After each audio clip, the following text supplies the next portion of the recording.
Pemirsa, saat ini saya telah bersama dengan Bapak Sofyan Kaepa selaku Bupati dari Banggai Laut dan kita akan berbincang-bincang dalam program Lebih Dekat bersama saya Tisa Masih.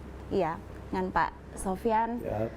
Mungkin bisa dijelaskan sedikit Pak bagaimana perkembangan Banggai Laut setelah masa kepemimpinan Bapak ini yang tergolong belum lama ya Pak tentunya. Mungkin bisa dijelaskan sedikit. Ya, baik. Saya baru menghampiri 7 bulan jadi Bupati Banggai Laut. Alhamdulillah mendapat kepercayaan dari masyarakat Banggai Laut yang jumlah penduduk kurang lebih hampir 80.000. Luas wilayah Banggai Laut ini cukup 94% kelautan dan perikanan. Kita hanya mencapai 6% daratan ya. Dengan luas yang cukup besar perikanan dan kelautan, tentu ini adalah menjadi unggulan Banggai Laut. Mudah-mudahan pemerintah pusat, pemerintah provinsi mendengar bahwa Banggai Laut ini membutuhkan perhatian khusus untuk meningkatkan pendapatan di segi unggulan kita, yaitu perikanan dan kelautan.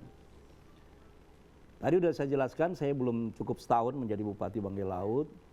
Saya memang harus ingin dekat dengan dengan masyarakat Banggai Laut, biar seluruh program saya bisa terlaksana dengan baik. Hari ini unggulan Banggai Laut supaya meningkatkan produktivitas ekonomi kita ada 2. Yang pertama perikanan dan kelautan. Yang kedua di bidang pariwisata. Pariwisata kita ada bagi 2 Pak. Ibu, pariwisata yang pertama budaya. Kebetulan Banggai Laut ini adalah satu daerah budaya yang ada di Sulawesi Tengah. Dibuktikan dengan saya masih ada pemeliharaan keraton, Pak. Sekarang masih ada, kuburan raja masih ada. Jadi kuburan Raja Banggai itu ada di Banggai. Ya, yang sebenarnya Banggai ini adalah sini. Ya, Banggai. Yang kedua, saya punya pesisir pantai yang cukup bagus, Pak. Spotnya di sini ada kurang lebih ada hampir 30 spot. Tentunya ini menjadi unggulan Banggai Laut di bidang peningkatan ekonomi masyarakat, yaitu di bidang pariwisata. Tentunya ini juga sekali lagi saya butuh perhatian pemerintah provinsi dan pemerintah pusat. Karena selama ini Banggai Laut kita selalu membicarakan peningkatan ekonomi itu di bidang 2 yang tadi. Yang pertama kelautan dan perikanan, yang kedua di bidang pariwisata. Tapi kedua-duanya ini juga hampir terabaikan dengan beberapa peraturan. Misalnya, saya punya laut yang begitu besar, ada 94%. Tapi saya sebagai pemerintah daerah tidak bisa kelola sebagai maksimal. Karena aturannya itu ada di provinsi dan ada di pusat. Jadi kami daerah ini sebagai penonton saja. Padahal hasil tangkap kita cukup besar, Pak. Seperti yang Bapak bilang tadi ya, sektor kelautan dan perikanan ini menjadi keunggulan dari Kabupaten Banggai Laut, Pak. Kira-kira apa yang dapat dilakukan untuk dapat meningkatkan ini, Pak, sebagai salah satu sektor pendapatan daerah tentunya, Pak ya? Ya, yang pertama di segi perikanan kelautan, saya pingin nelayan saya tidak perlu lagi hasil tangkapnya ini bawa ke daerah yang lain, Pak. Tidak perlu bawa ke Makassar, tidak perlu bawa ke Kendari, tidak perlu bawa ke Luwu, tidak perlu bawa ke Manado. Sehingga program kami sebagai pemerintah daerah, saya buat pendaratan ikan nomor 3 di Indonesia. Sekarang sementara dalam proses pembangunan. Insya Allah di tahun depan semua pembongkaran ikan yang di luar TPI itu saya akan larang. Saya akan pembongkaran ikan masuk dalam pendaratan ikan yang ada di Mato ini. Sehingga putaran ekonomi nelayan kita sudah dapat terukur. Dan saya sudah bisa menjawab pertanyaan orang berapa hasil tangkap ikan yang ada di Banggai Laut. Kalau itu disebut Banggai Laut sebagai potensi perikanan dan kelautan. Di bidang pariwisata, ada 2 objek yang sekarang ini sudah terdaftar sebagai objek wisata nasional. Yang pertama, Desa Buang-Buang yang ada ubur-ubur. Nah, ini sudah menjadi satu desa objek wisata nasional.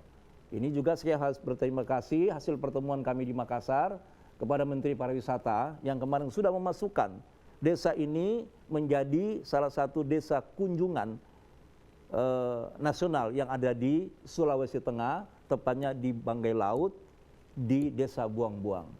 Yang kedua, saya ingin menaikkan bahwa karena kami satu daerah kerajaan di Banggai Laut, ya, tentu potensi budaya juga ini mulai hari ini saya kembangkan. Contoh, selama ini yang disebut Malabotumbe adalah satu acara mempererat persaudaraan antara Banggai Laut dengan Banggai di Luwuk, ya. Bab ada keluarga kita yang berdomisili di beberapa desa yang ada di Luwuk, ingin bersilaturahmi yang disebut dengan Malabotumbe, yang selama ini tidak menjadi agenda nasional. Sekarang alhamdulillah di masa pemerintahan Jokowi dan Menteri Sandiaga Uno memasukkan ini menjadi wisata nasional. Jadi dua unggulan ini. Oleh sebab itu, terima kasih kepada TPRI Palu, supaya besok lagi spot-spot yang ada di Banggai Laut ini, tolong juga disampaikan bahwa Banggai Laut ini punya potensi wisata yang cukup bagus. Ya mudah-mudahan TPRI juga bisa menyebarkan ke seluruh Indonesia, sehingga Banggai Laut bisa terkenal, Pak. Ya. Nah, tentunya Pak, di saat semua sudah mulai perlahan ini Pak diperbaiki dan ditingkatkan, tentu juga dibutuhkan infrastruktur ya Pak, di mana lagi Banggai Laut terkenal dengan banyaknya pulau nih Pak, yang dominan dengan perairan ya Pak ya. Dari infrastruktur sendiri bagaimana nih Pak? Ya, jadi Banggai Laut, ini cukup bagus pertanyaannya, jadi Banggai Laut kita ini terdiri dari 189 pulau-pulau kecil dan semua berpenghuni. Alhamdulillah di saat pemerintahan kami ingin jangkau pulau-pulau ini dengan mendekatkan. Bagaimana cara mendekatkan ini? Tentu hubungan yang cepat, transportasi.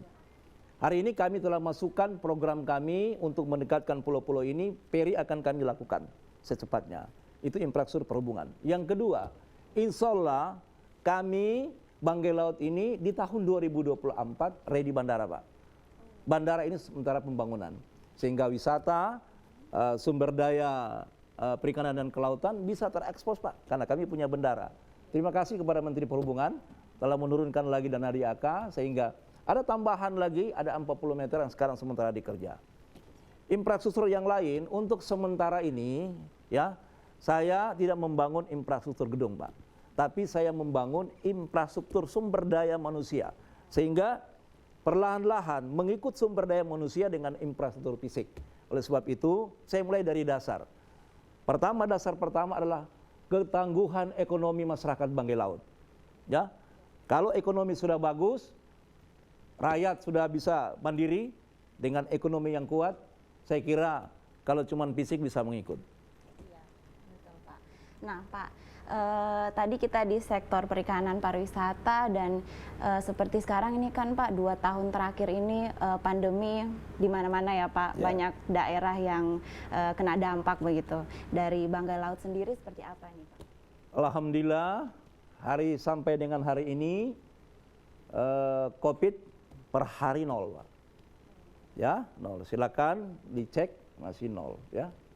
Partisipasi vaksin hari ini sudah mulai masyarakat akan sadar bahwa bervaksin itu salah satu bentuk penjagaan COVID di tubuh manusia.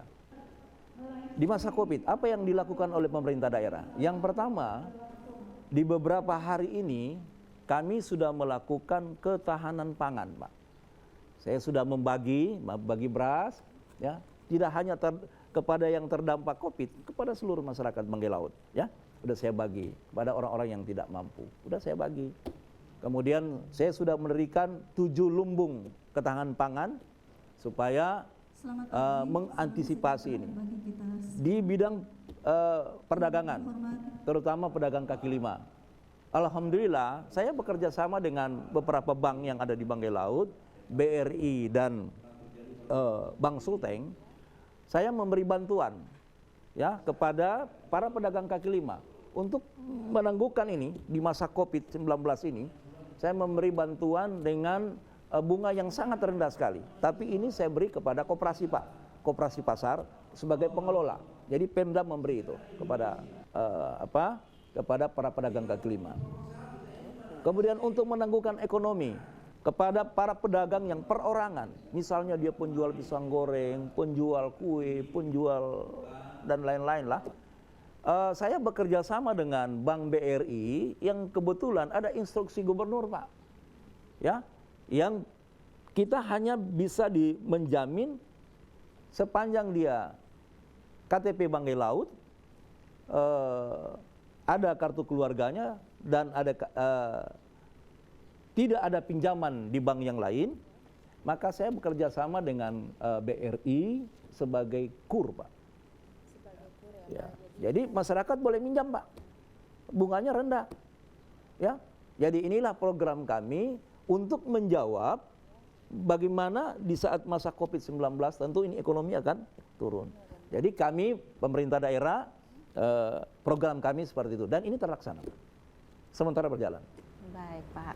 Nah, Pak tadi kan sudah ini tentang beberapa yang sudah sementara dikerjakan ya, Pak.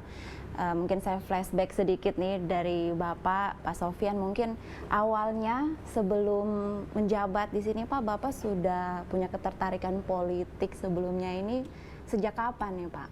Waduh, jawabnya ini panjang nih. Jawab. Boleh, Pak, silakan. Flashback saya ini panjang jawabnya. Saya orang lahir dari politik, Pak.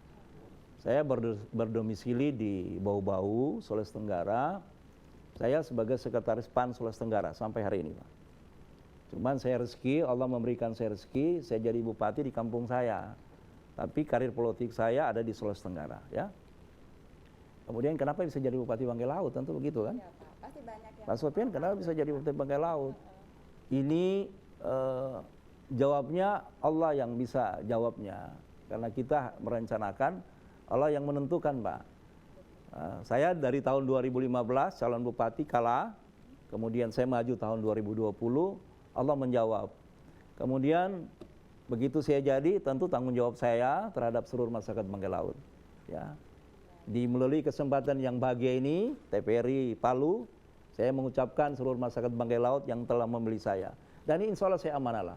Saya istiqamah untuk memberi perubahan di daerah tempat kelahiran saya. Baik, Pak. Nah, Pak, untuk kan ini selalu bekerja sama dengan para dinas-dinas ya, Pak. Dari Bapak sendiri, kira-kira nilai-nilai apa nih, Pak, yang penting untuk selalu ditanamkan buat semua dinas-dinas yang Bapak pimpin? Iya, saya sebagai komando, ya. Bupati ini sebagai komando. Dua bupati punya tugas, Pak. Ya. Marah-marah saja, ya. Tapi sebenarnya para OPD ini adalah teknis, Pak. Teknis. Mereka juga ini bisa bekerja kalau memang pimpinan juga bagus, Pak. Saya dengan OPD ini, saya sampaikan bahwa berpemerintah itu satu kuncinya, Pak. Tidak dua, satu saja. Yang pertama, pandai berkomunikasi. Ya, buka komunikasi. Jadi saya dengan OPD saya tidak ada link, tidak ada jarak. Tiap hari ketemu. Karena kami ini ditugaskan oleh rakyat untuk bekerja, Pak. Ya, tidak ada. Kalau di lapangan sudah nggak ada bupati lagi. Yang ada kita memperbaiki yang dibutuhkan oleh masyarakat. Oleh sebab itu OPD sekali ini kan saya belum bongkar nih, Pak. Ya, jadi semua menunjukkan kinerja yang baik, Pak. Ya, semua bukan pingin memperlihatkan kepada bupati, bukan. Memang harus memberi kemampuan bekerja sehingga masyarakat tentu yang menilai, bukan saya yang menilai, Pak. Oh, ini OPD bagus, ini bagus, ini bagus. Tapi yang penting saya di saat saya memimpin, yang pertama adalah akhlak. Seharusnya jadwalnya ya. Kalau akhlak itu bagus, insya Allah dia memimpin juga bagus, Pak. Tapi akhlaknya tidak bagus, saya kira bawahnya juga tidak bagus. Ya. Jadi terutama adalah akhlak, Pak, ya. Akhlak, Pak. Dan semuanya akan mengikuti, Pak, ya. Termasuk kinerja kerjanya. Iya. Kalau tidak istiqamah nggak bisa, Pak. Ya. Kalau mencari daerah yang lagi sempit ini agak sulit, Pak. Yang ada silakan datang mengabdi. Tapi kalau mencari agak sulit, Pak. Jadi tidak perlu saya jelaskan. Makanya kita pimpinan ini begitu dipilih oleh rakyat, satu tujuan kita. Bagaimana menjawab amanah yang diberikan oleh masyarakat Banggai Laut.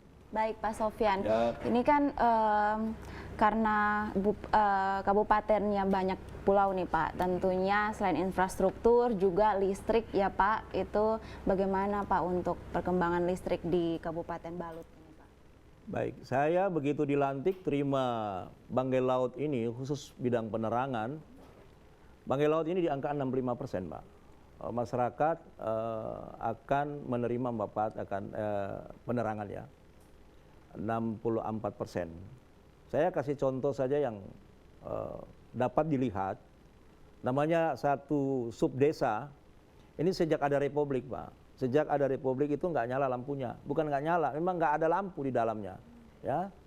Hari ini saya dengan teman-teman desa Dusun Baulalongo sudah nyala lampunya. Yang kedua, di 3 pulau, kita ini kan 3 pulau, 4 pulau Banggai Laut ini. Pulau besar ada 4 kecamatan, yang disebut Pulau Banggai, Pulau Lebobo 1 kecamatan, Pulau Bangkurung 1 kecamatan, dan Pulau Bokan Kepulauan 1 kecamatan. Ya. Di hampir 3 pulau yang saya sebutkan tadi, Bangkurung, Labobo, dan Bokan Kepulauan, itu ada beberapa desa nggak adanya lampunya. Nggak ada lampunya. Alhamdulillah, di pemerintahan saya dan teman-teman OPD, sudah terjawab semua. Sudah ada penyalaan lampu dan semua sudah menikmati penerangan. Saya juga melalui TPRI ya mengucapkan terima kasih banyak kepada PLN Sultinggo yang telah memberikan ya memberi perhatian khusus kepada Banggai Laut sehingga masyarakat saya yang ada di 3 pulau ini sudah menerima asas manfaat akan lampu. Begitu ada lampu, secara otomatis peningkatan ekonomi masyarakat desa saya sudah mulai meningkat. Saya sampaikan kepada PLN Sultinggo bahwa saya tidak butuh hadirnya PLN, Pak. Saya butuh peningkatan ekonomi masyarakat saya. Karena di pulau-pulau itu masyarakat saya lebih banyak nelayan yang membutuhkan akan es. Kalau dari sini Begitu ada ikan tentu ada es. Kalau nggak ada lampu ya nggak ada es. mungkin PP. Begitu dia ada lampu, alhamdulillah. Di mana-mana sudah ada home industry es itu tadi. Jadi orang datang memancing langsung beli es. Dengan secara otomatis pendapatan masyarakat sudah meningkat dengan adanya lampu. Perekonomian masyarakat juga meningkat ya Ya. Pak. Baik Pak. Nah selain dari itu bagaimana dengan telekomunikasi Pak? Alhamdulillah telekomunikasi kita ini sudah terjawab Pak. Biasanya ini masyarakat saya kalau menelpon keluarganya yang ada di luar Pulau Banggai itu naik di atas kelapa. Naik di gunung Pak. Jadi orang sini cari ikan di dalam laut Pak, cari signal di atas gunung. Alhamdulillah sudah terjawab. Tadi baru saya terima dari Jakarta. 1-2 hari saya pelatakan batu pertama tower terbesar untuk melayani semua kabupaten yang ada, semua wilayah yang ada di Kabupaten Banggai Laut. Itu 4G Pak. Telkomsel sekarang sudah terpakai semua. Semua desa sudah ada. Kenapa ini harus ada? Karena saya ingin semua masyarakat yang punya sumber daya alam yang banyak, misalnya ada di pulau-pulau sana, tidak perlu dia cari signal kemudian telepon di Gorontalo, Manado dan seterusnya. Dia boleh telepon sini untuk mencari harga. Berapa harga ikan di Banggai, berapa harga ikan di Luwuk, sehingga hasil tangkap mereka tidak perlu bawa ke Kendari. Kalau di Kendari misalnya 15.000, di Banggai Laut 12.000, tentu daripada dia ke Kendari dengan hanya perbedaan 3.000 dan resiko dia dapat, mendingan dia ke Banggai Pak. Ini bisa terjawab karena ada telepon. Ya? Alhamdulillah sekarang sudah terjawab. Telekomunikasi sudah bagus. Sudah ada Pak. Terima kasih Telkomsel ya. Sudah membangun towernya yang sangat besar di Banggai Laut. Luar biasa. Dan 4G langsung Pak 4G ya? Pak. Baik Pak. Nah balik lagi soal sektor kesehatan nih Pak. Berhubung dengan kemarin ada pemberitaan yang seorang bidan melahirkan di perahu ya Pak. Ya. Nah itu bagaimana Pak dari Bapak sendiri untuk sektor kesehatan? Ya, jadi kemarin saya terima Banggai Laut ini rumah sakit turun tipenya. Ya, dari C ke D. Saya menjabat seminggu, Pak. Menjabat seminggu, tipe rumah sakit dari D ke C saya naikkan. Kembalikan kepada C. Di Banggai Laut ini ada 10 puskesmas. Rawat inap boleh. Dan 1 puskesmas pertama. Dan semua terakreditasi, Pak. Semua dokter ada, Pak. Di semua puskesmas yang ada di Banggai Laut. Pertanyaan, kenapa orang bisa melahirkan di atas perahu? Mohon maaf, saya perlu jelaskan karena Banggai Laut ini terdiri pulau-pulau tadi. Dan orang ke kabupaten harus lewat laut, nggak ada yang lain.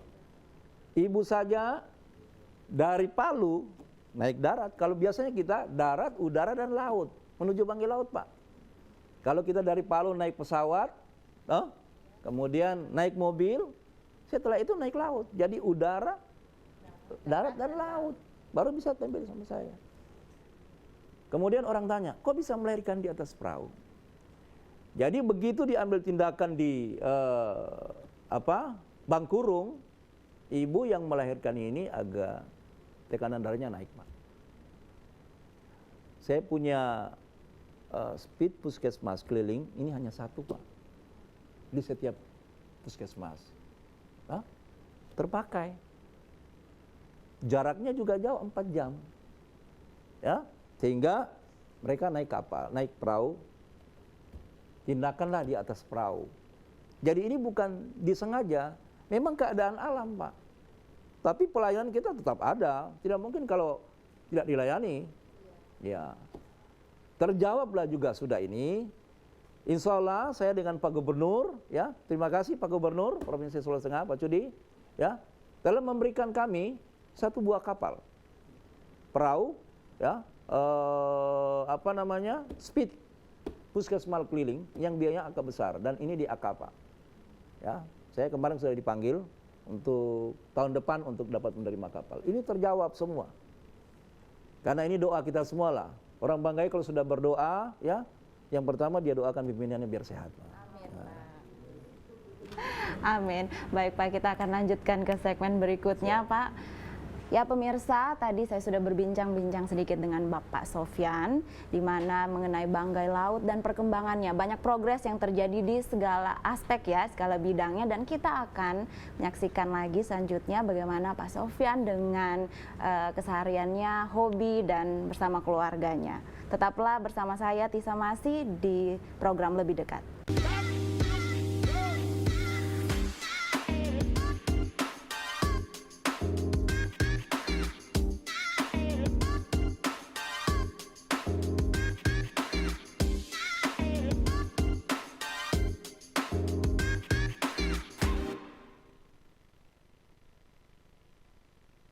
Pemirsa, Anda masih bersama dengan saya di program Lebih Dekat, tentunya masih dengan Bapak Sofyan Kaefa selaku Bupati Banggai Laut. Sekarang saya masih akan ngobrol-ngobrol sedikit dengan Bapak. Baik, Pak, ini kita akan lanjut perjalanan. Saya mengikuti aktivitas Bapak ini kemana nih, Pak, kita? Kemarin curah hujan sangat besar, Ya. mengakibatkan genangan air yang tinggi melewati lutut orang dewasa di 2 desa yang ada di Kecamatan Banggai Tengah, Desa Adean dan Mumi. Hari ini kebetulan kami dari BNPB dan Dinas Sosial untuk bagi yang kena banjir kemarin. Yang terdampak. Ya, ini juga merupakan salah satu dari aktivitas Bapak ya, Ya. mengunjungi desa-desa yang terdampak bencana alam tentunya. Nah, Pak, di Banggai Laut sendiri itu bencana alam seperti apa yang perlu ditanggulangi nih, Pak, dari sebelum-sebelumnya mungkin pernah terjadi? Iya, kita ini kan daerah bukan daerah gempa sebenarnya. Kita ini dampak dari daerah pinggiran yang gempa. Cuman dampaknya terlalu besar. Banggai Laut ini kalau curah hujan tinggi, Ya. kemudian bertepatan dengan pasangnya air laut, tentu tidak mengalir ini. Jadi dia tergenang. Begitu surut air laut mengikut dia, gitu. Kedua memang dataran kita di Banggai Laut khusus dalam kota ini sudah sejajar dengan permukaan air laut, gitu.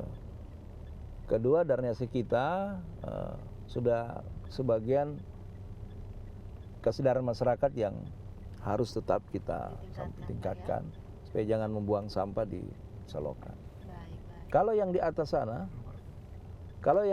sana, ini endapannya yang sudah tidak ada. Endapannya yang Ya, serapan air hujan itu sudah hampir tidak ada. Karena pertumbuhan penduduk yang ada di Banggai Laut ini, semua lahan-lahan endapan ini sudah dibangunkan rumah. lahannya Pak ya. Lahannya. Jadi begitu curah hujan tinggi, sudah tergenang ke rumah-rumah penduduk. Ini kami dari pemerintah daerah, BPD dan PUPR, ini sementara cari celah. Bagaimana kita mencari saluran sehingga ada pembuangannya. Kalau di bagian Adian sana laut begitu jauh, Pak. Jauh. Ini sementara ada strategi. Kemudian di pulau-pulau. Di pulau-pulau kita ini banyak tanggul-tanggul yang sudah hancur, sudah rusak. Kadang-kadang air laut naik, tergenang langsung ke pemukiman. Alhamdulillah kemarin, begitu saya dilantik, saya berkunjung di kantor BNPB pusat, dan kami sudah dapat jawaban. Jadi ada beberapa desa, insya Allah di tahun depan sudah kami bangun tanggul yang begitu besar. Dan ini terjawab. Nah, kemarin dari BNPB pusat sudah datang meninjau, sudah ambil dan sudah masuk dalam perencanaan di tahun 2022. Luar biasa, semoga semua lancar Pak ya. Amin, amin. Nah tadi kan kita sudah bahas sedikit nih tentang Bapak dan aktivitas Bapak khususnya di dunia politik praktis nih Pak ya. Mungkin saya mau tanya-tanya sedikit nih soal keluarga Pak bersama ibu dan anak-anak mungkin. Ya. Saya menikah tahun 96 di Bau-Bau. Istri saya namanya Insinyur Waude Sapia Masersain. Beliau seorang dosen pegawai negeri, mengajar di Unidayan Bau-Bau, Sulawesi Tenggara. Alhamdulillah Tuhan memberikan saya tanggung jawab 3 orang, Pak. Yang pertama namanya Dila Sopia Kaipa, sekarang di kantor Bapeda Banggai Laut. Yang kedua Fauzan Sopian Kaipa, sementara mau nyusun, insya Allah tahun ini bisa skripsi di Makassar. Yang ketiga masih masuk SMA kelas 1 di sini SMA Banggai. Jadi saya mendapat tanggung jawab 3 orang, Pak. 1 putri, 2 putra. Baik Pak. Nah kalau lihat dari ini Pak, anak-anak Bapak, kira-kira ada yang tertarik untuk masuk di dunia politik nggak Pak, mengikuti jejak Bapak nih? Saya anak-anak ini saya beri kekeluasan, ya. Saya tidak harus patok dia harus ini. Karena biar anak-anak yang mengembangkan potensi yang ada dalam dirinya, ya. Apa yang dia mau kami orang tua tinggal merestui, ya. Kalau dia mau, contoh anak saya yang satu, dua yang sudah dewasa di teknik, Pak. Yang satu di perencanaan wilayah, yang satu di komputer. Jadi saya silakan, Pak, dalam kembangkan potensi dalam dirinya. Nah, kita orang tua tinggal mengikuti, mengarahkan, toh, mensupport. Ya. Baik. Kemudian apa sih yang penting dari Bapak Sofyan untuk ditanamkan, nilai-nilai apa yang penting ditanamkan untuk anak-anak Bapak nih? Yang pertama tentunya orang tua pingin anaknya itu bahagia. Yang pertama ditanamkan itu akhlak, Pak. Agama itu penting, Pak. Kalau sudah agama, akhlak tertanam di dalam dirinya, tentu itu akan mengikut, Pak. Dia sudah pandai membeda-bedakan mana yang lebih dewasa, yang dihargai, mana yang tentu dia sudah pandai bedakan. Kalau sudah akhlak, saya kira itu kunci semua, Pak. Akhlak anak-anak itu kita didik. Kalau di Banggai ini memang pergaulan anak-anak cukup ya, karena ini satu daerah akan mengikut peradaban anak muda ini, itu menandakan daerah itu maju, Pak. Kita ini banggai seperti itu, Pak. Ini di mana-mana contoh saya lihat misalnya anak muda ini. Semua anak muda ini modis, Pak. Pakaiannya bermerek, Pak. Ya, ini menandakan memang banggai ini ada duit, Pak. Maju dia, karena memang anak-anak coba lihat luar biasa, Pak. Nah, tinggal kami pemerintah daerah dan stakeholder yang terkait dengan ini tentu menjaga ini pola yang masuk dengan kami yang di daerah yang menerima, tentu kita jaga ini perimbangannya. Jangan anak-anak kita terjerumus. Nah, saya dengan Forkopimda Banggai Laut dari pihak kepolisian dan Ramil ini selalu berkoordinasi. Bicara soal anak-anak muda nih Pak, yang nanti kan kelak akan menjadi penerus pemimpin-pemimpin bangsa ya Pak. Untuk sektor pendidikan nih Pak, sektor pendidikan sendiri di Banggai Laut seperti apa nih Pak? Ya, pendidikan kita, saya dalam visi misi karena rata-rata begitu dia tamat dari SMA, dia tinggal memilih ke Luwu, ke Gorontalo, ke Manado, ke luar Banggai. Sehingga visi misi saya dalam waktu dekat ini saya mau dirikan kampus di sini. Dan itu sudah dalam perencanaan, sudah masuk di notaris, tinggal kita menunggu nama. Dan saya sudah berkoordinasi dengan Kopertis Wilayah 9 di Makassar, yang sekarang sudah terbagi wilayah kerja menjadi 12, maka kami Sulawesi Tengah ini masuk di wilayah 12 di Gorontalo, Pak, Kopertisnya. Sudah dalam perencanaan, insya Allah di tahun berikutnya sudah ada Universitas Banggai Laut. Kenapa? Kadang-kadang kita, pendidikan ini, khusus pendidikan tinggi, anak-anak saya bisa pulang, Pak. Karena tentu, apalagi di masa COVID ini, pengiriman tipis, Pak. Putus sekolah banyak, jadi saya dirikan di sini. SMA kita ada 3 di sini, Banggai Laut. Ya, SD, SMP, SMA menjadi tanggung jawab provinsi. SD, TK, SD, SMP sudah menjadi tanggung jawab Pemda. Alhamdulillah di masa kepemimpinan saya, pendidikan usia dini ini, TK ini, selama ini tidak ada yang negeri, Pak. Di tangan saya ini, insya Allah 1-2 hari ini saya akan resmikan 10 TK negeri. Wah, luar biasa. Ya, ini sudah bukan lagi dalam perencanaan, tinggal mencari waktu saya untuk kita resmikan. Supaya apa? Supaya anak didik ini mendapat perhatian dari pemerintah daerah. Kebutuhan sekolahnya seperti apa. Kalau saya tidak mengecilkan yang swasta ya, tidak. Tapi kemampuan masyarakat saya bisa dilihat satu-satu lah. Nah, sehingga saya ambil kesimpulan yang swasta ini saya negerikan. Supaya anak-anak dari pendidikan usia dini sampai perguruan tinggi bisa masyarakat terima. Gitu. Iya, betul, Pak. Nah, tadi dari pendidikan, di mana rencana peresmian 10 TK negeri Pak ya, dan juga universitas kelak, semoga lancar. Nah, anak-anak muda yang setelah tamat nih Pak, tentunya akan membutuhkan lapangan pekerjaan ya Pak, di mana menjadi salah satu program pemerintah tentunya Pak ya. Bisa mungkin Bapak jelaskan sedikit tentang itu Pak? Iya, jadi kadang-kadang kita banyak anak-anak putus sekolah ini karena orang tuanya tidak mampu. Begitu tamat SMA, 2 kemungkinan di Banggai Laut ini. Kalau bukan ikut bapaknya menjadi nelayan, kalau enggak jadi petani. Kita selama ini tidak ada peluang pekerjaan, Pak, selain 2 yang tadi itu. Investasi kita nggak ada, Pak, sama sekali. Saya sudah berkoordinasi dengan pemerintah pusat di Kementerian Penanaman Modal. Insya Allah ini kalau bukan di tahun ini, mungkin di tahun 2022, saya akan buka pabrik ikan. Dan ini sudah masuk di perencanaan kantor perencanaan penanaman modal di Jakarta. Sudah masuk wilayah Sulawesi Tengah di Banggai Laut. Itu di bukan kepulauan. Perusahaan pengalengan ikan, Pak. Nah, tentu ini karyawannya cukup banyak. Tentu itu putra-putra tadi kita yang akan menjawab.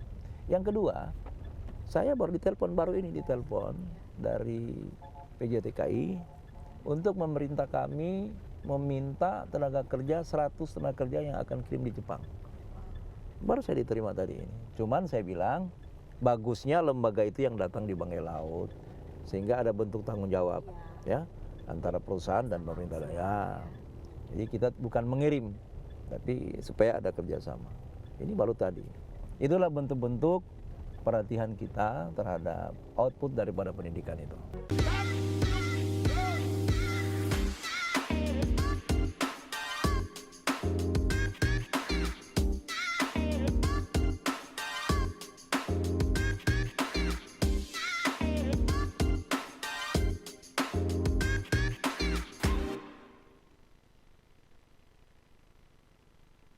Oke, mari. Iya, Pak. Ini Bu Tisa, ini Rujak Bupati Banggai Laut. Jadi Wah. sini tempat terima tamu saya. Iya, ya. Pak. Ini foto keluarga saya, Wah, anak istri. ini anak-anak, Pak, ya. Ya. Ini siapa aja nih, Pak?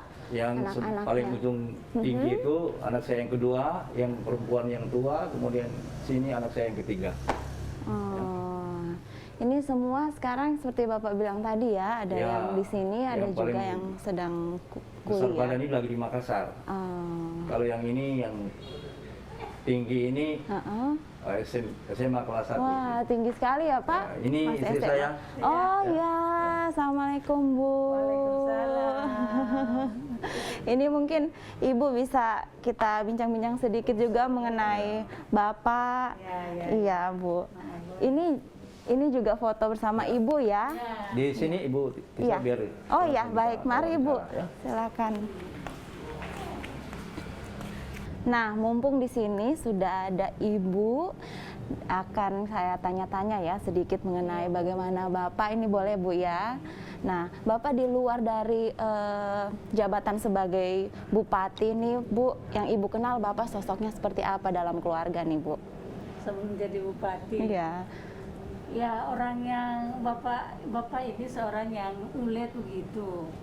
Iya. Ya ulet dalam artian bahwa segala hal yang mau diinginkan misalnya itu dia berusaha keras untuk Mencapai ya, Bu? Mencapainya. Baik. Kalau boleh tahu sedikit nih, Ibu dan Bapak ketemunya di mana nih Bu? Itu yang lebih apa ya, karena boleh dikata ini saya dan bapak ini tidak kenal sebenarnya. Oh, gitu, Iya, Bu. tidak kenal sebenarnya. Jadi nggak tahu kalau beliaunya kenal saya di mana, tapi saya tidak kenal beliau. Mungkin Bapak sudah lirik-lirik nih Bu awalnya. Iya.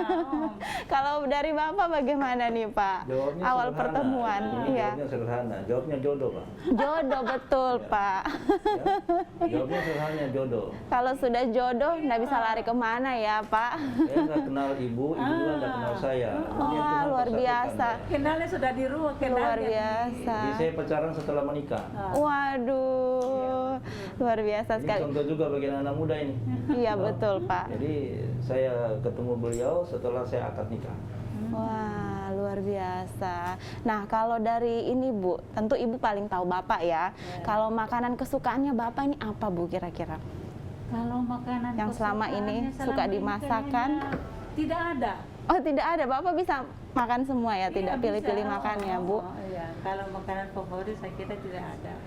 Oh, jadi Bapak bisa apa Iya. saja segala medan ya. Itu dia.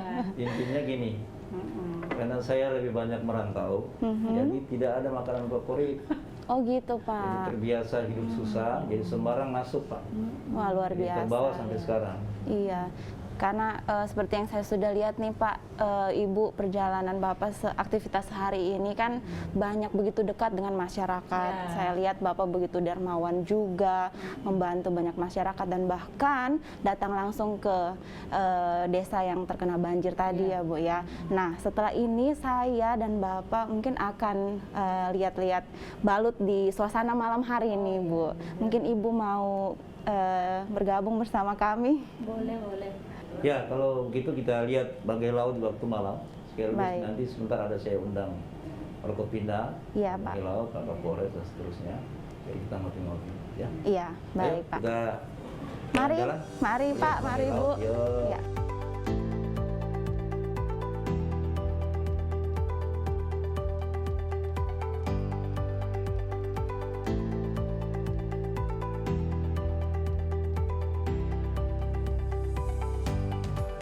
Baik, pesan saya sebagai pemerintah Kabupaten Banggai Laut kepada seluruh masyarakat di saat pandemi COVID ini, yang pertama kita tetap melakukan 5M, ya, jaga jarak, menghindari kerumunan, ya, pakai masker, cuci tangan. Yang kedua, khusus yang ada di pedagang kaki lima ini, kemarin sudah saya sampaikan, berdasarkan instruksi gubernur, Iya, Pak. keteguhan masa COVID ini silakan KUR ini terbuka di Bank BRI. Ya. Yang ketiga, saya mengharapkan di seluruh masyarakat Banggai Laut, kita jaga silaturahmi, kita jaga kompakan, ya. Insya Allah di tangan kita semua, baik kami pemerintah, seluruh masyarakat, Ya. Insya Allah Banggai Laut pelan-pelan kita bawa menjadi salah satu kabupaten unggulan di Sulawesi Tengah. Iya. Ya, Tisa, kita Ya. ngopi-ngopi, bareng ngopi-ngopi dengan Forkopimda di Baik, baik.